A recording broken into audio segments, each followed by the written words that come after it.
whispered. "There now. That's better, isn't it? We'll get you all fixed up, I promise." "Here." Slipping off her zip-up hoodie, Hope offered it to Ivy to wrap around the dog. "Do you want me to get the carrier?" Busy swaddling the dog, careful not to jar her, Ivy shook her head. "She doesn't weigh more than 10 or 11 pounds. I'll carry her to the truck and we'll see how it goes." Feeling mud seep into the seat of her pants, she realized she couldn't get up without letting go of the dog. Lifting a brow at Hope, she said, "A little help?" "Oh, sure."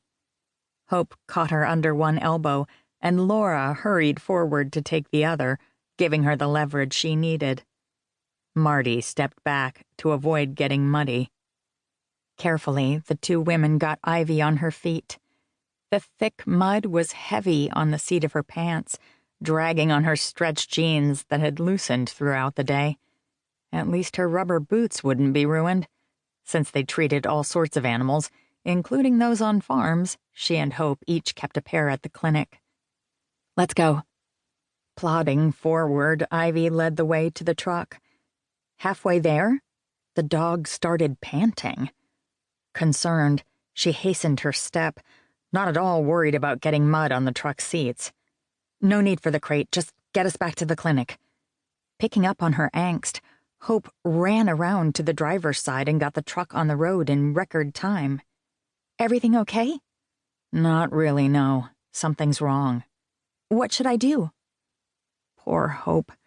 A sick cat had kept them an hour past closing, and then Marty had called. "I'm sorry." Ivy barely took her gaze off the stressed dog. "Do you think you could assist me at the clinic?" "Of course I will. You don't even have to ask." Frowning, Hope muttered, "Did you think I'd drop you off with a dog in distress? Tell you good luck?" She snorted. "Have I ever done that?" She and Hope were close enough that Ivy knew she'd inadvertently insulted her. "No, you haven't. But it's Friday night after a very long day. It's Friday night for you too, you know." What a sad situation for us both. Despite her worries, Ivy chuckled. Most women would have plans, and yet we never do. "You have Jeff." Ivy made a face. A lot of good that does me. Likely Jeff was settled on the couch already, watching sports or playing a video game. The excitement had left their relationship a long time ago, so she doubted he'd even notice her absence.